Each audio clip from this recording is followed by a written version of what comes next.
हम सब लोग अरविंद केजरीवाल जी के सिपाही हैं और हमने तो एक ही बात सीखी थी, जो डर गया समझो मर गया। नमस्कार, दिल्ली तक देख रहे हैं आप और मैं हूं आपके साथ दिनेश यादव। जो डर गया सो मर गया।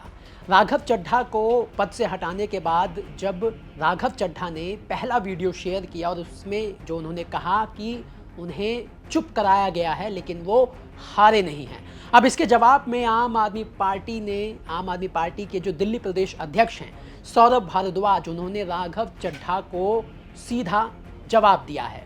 और सबसे बड़ी बात यह है कि पहली बार आम आदमी पार्टी का कोई नेता राघव चड्ढा पर खुलकर बोला है, क्योंकि राघव चड्ढा ने जिस तरीके से बगावती तेवर अपनाते हुए 2 मिनट का वीडियो जारी करते हुए आम आदमी पार्टी को संदेश दिया, उसके जवाब में पहला ऐसा आम आदमी पार्टी का बयान आया है जिसमें खुलकर राघव चड्ढा के खिलाफ बोला गया है। क्या कुछ कहा गया है, सबसे पहले वो सुनिए। राघव भाई, अभी आपका वीडियो देखा। हम सब लोग अरविंद केजरीवाल जी के सिपाही हैं और हमने तो एक ही बात सीखी थी, जो डर गया समझो मर गया। हम सबको तो लोगों के मुद्दे उठाने थे सरकार की आंख में आंख डाल के।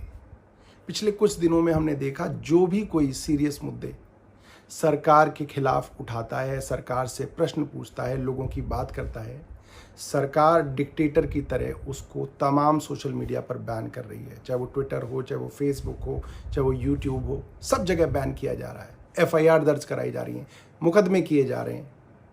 सरकार को इससे कोई फर्क नहीं पड़ता कि कोई सॉफ्ट PR अपनी पार्लियामेंट में करे, क्योंकि पार्लियामेंट में एक छोटी सी पार्टी का बड़ा लिमिटेड टाइम होता है। उसमें अगर कोई समोसों की बात उठा रहा है तो उससे ज़रूरी है कि देश के बड़े मुद्दों की बात उठाएं।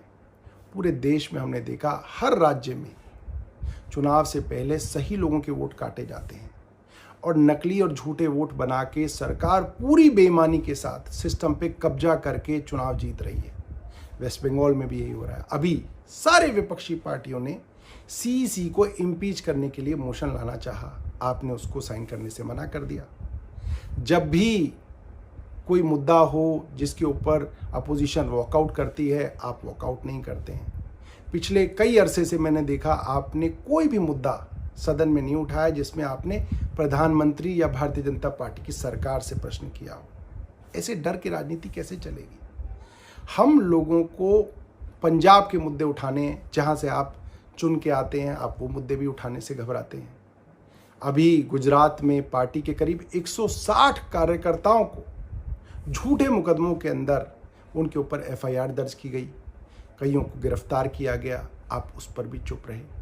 तमाम नेता हमारे जेल में थे। अरविंद केजरीवाल जी को बतौर चीफ मिनिस्टर सरकार ने एक झूठे मुकदमे में गिरफ्तार कर लिया।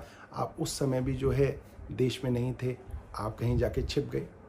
मेरा मानना ये है कि देश के लिए असली मुद्दे हमें निडरता से और साहस से उठाने पड़ेंगे और भारतीय जनता पार्टी की आंख में आंख डाल के आपको मुद्दे उठाने पड़ेंगे। वरना देखिए, आपके जो सॉफ्ट मुद्दे हैं उनसे उनको कोई फर्क नहीं पड़ता, बल्कि भारतीय जनता पार्टी तो कल से आपको सोशल मीडिया पे सपोर्ट कर रही है। आप इसके बारे में सोचिएगा और देखिएगा कि आप कहाँ से चले थे और कहाँ आ गए, और देश को किन चीज़ों की ज़रूरत है और आप कैसे बेहतर कर सकते हैं। धन्यवाद।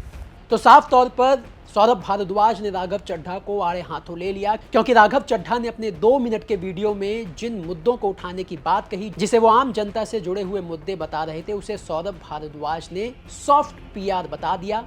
साथ ही सौरभ भारद्वाज ने कहा कि जिन मुद्दों को आप संसद में आम आदमी पार्टी का टाइम लेते हुए उठा रहे थे, उन मुद्दों से सरकार को कोई फर्क नहीं पड़ता। साथ ही सौरभ भारद्वाज ने यह भी सवाल पूछ लिए कि जब देश में बड़े और सीरियस मुद्दे हैं, लोगों के सोशल मीडिया हैंडल्स ब्लॉक किए जा रहे हैं, इसके अलावा एक और बड़ी बात कही, जब CEC को ब्रीच करने के लिए साइन कराए जा रहे थे तब आपने साइन भी क्यों नहीं किए। ये एक बहुत बड़ी बात सौरभ भारद्वाज ने करते हुए खुलासा भी किया कि जो CEC को ब्रीच करने के लिए अपोजिशन के लीडर्स साइन कर रहे थे तो उस पर राघव चड्ढा ने साइन नहीं किए। इसके अलावा उन्होंने ये भी कहा कि मोदी सरकार और BJP सरकार पर कभी आपने सवाल नहीं उठाए, संसद में सवाल नहीं खड़े किए।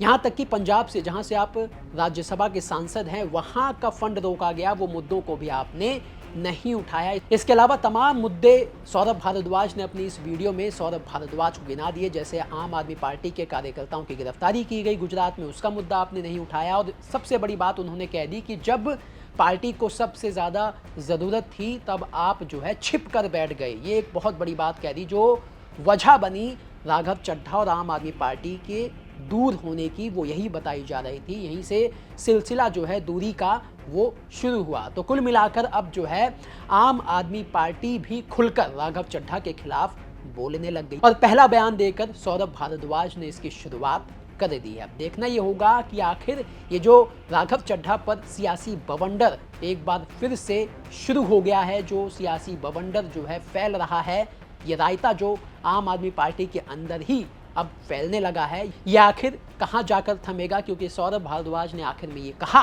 कि राघव भाई आप कहां से कहां आ गए, आपको एक बार सोचना होगा। तो अब सौरभ भारद्वाज के इस वीडियो का राघव चड्ढा क्या जवाब देते हैं और अगला कदम राघव चड्ढा का क्या होगा, सबकी नजरें इस पर बनी हुई हैं। जो भी इस मामले में अपडेट आते रहेंगे लगातार हम आपको दिल्ली तक पर बताते रहेंगे। धन्यवाद।